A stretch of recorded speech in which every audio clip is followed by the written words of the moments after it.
हरे कृष्णा। पद्म पुराण में कहा गया है, महाहानि करहियेषा द्वादशी लंघिता नृणाम करोति धर्महरणम स्नातेव सरस्वती।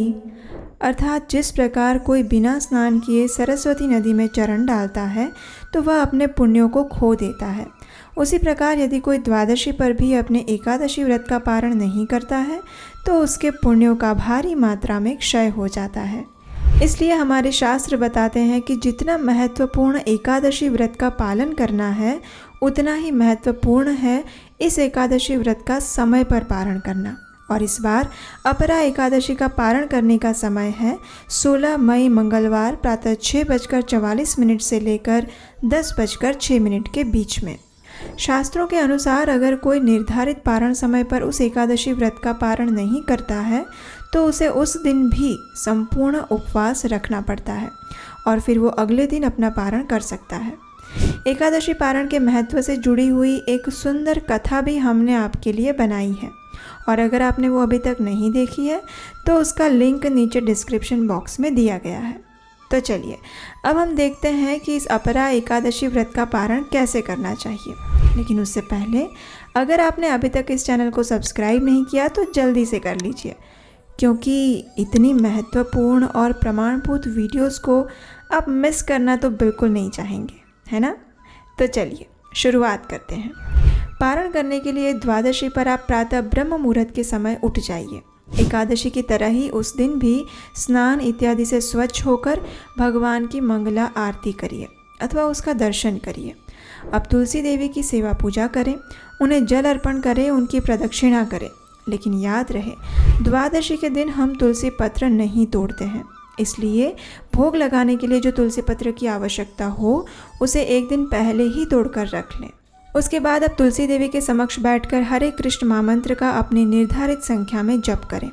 भगवान का कीर्तन या कथा सुनते हुए अब समय है रसोई में जाने का।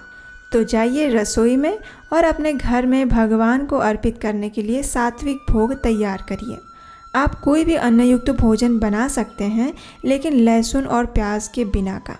अब उसमें तुलसी पत्र डालकर भगवान को अर्पित करिए। उसके बाद जब आपका पारण समय आता है तो अपने घर में किसी सुयोग्य ब्राह्मण या वैष्णव को आमंत्रित करके उन्हें भगवान को अर्पित ये प्रसाद भोजन के रूप में दें। उसके बाद उन्हें अपनी क्षमता अनुसार कुछ न कुछ दान अवश्य दें। यदि आप अपने घर में किसी को आमंत्रित नहीं कर सकते तो आप अपने नज़दीक के मंदिर में जाकर ये दे सकते हैं। और यदि आपके पास सुबह के समय में मंदिर जाने का या फिर किसी को घर पर बुलाने का समय नहीं होता है तो फिर आप दान की लक्ष्मी को अपने घर में भगवान के समक्ष रखिए और फिर उसे किसी अलग स्थान पर रख लीजिए। अगली बार जब भी आप मंदिर जाएं तो इस लक्ष्मी को मंदिर में दान कर सकते हैं। अब दान और वैष्णव सेवा करने के बाद आप भगवान के समक्ष जाकर उन्हें प्रार्थना कीजिए और उनसे इस प्रकार कहिए, हे परम भगवान श्री कृष्ण, आप सभी चीज़ों के भोक्ता हैं। कृपया आप मेरे इस एकादशी व्रत का स्वीकार करें और मुझे आशीर्वाद प्रदान करें कि मैं साधु और शास्त्र के निर्देश अनुसार आपके चरण कमलों की भक्ति मार्ग में अग्रसर हो सकूं। इस प्रकार एकादशी व्रत का फल भगवान को अर्पित करते हुए अब आप भी भगवान को अर्पित अन्न प्रसाद का स्वीकार करिए और अपने एकादशी व्रत का पारण करिए। इस प्रकार विधिपूर्वक आप एकादशी का व्रत भी करें और उसका पारण भी। लेकिन याद रहे निर्धारित समय में ही इसका पारण होना चाहिए। तो क्या इस जानकारी से आपके सभी प्रश्नों के उत्तर आपको मिल गए? तो इसे अन्य लोगों को भी शेयर करके बताइए कि सिर्फ एकादशी करना ज़रूरी नहीं है, उसका पारण भी सही समय पर सही तरीके से करना भी अत्यंत आवश्यक है। अगर आप भी वैदिक साहित्य के प्रचार कार्य में हमारी सहायता करना चाहते हैं तो स्क्रीन पर दिए गए नंबर पर अपना आर्थिक योगदान भेज सकते हैं।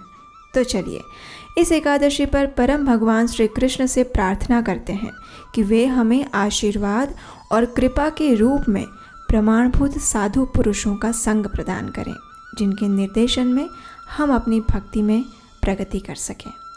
हरे कृष्णा।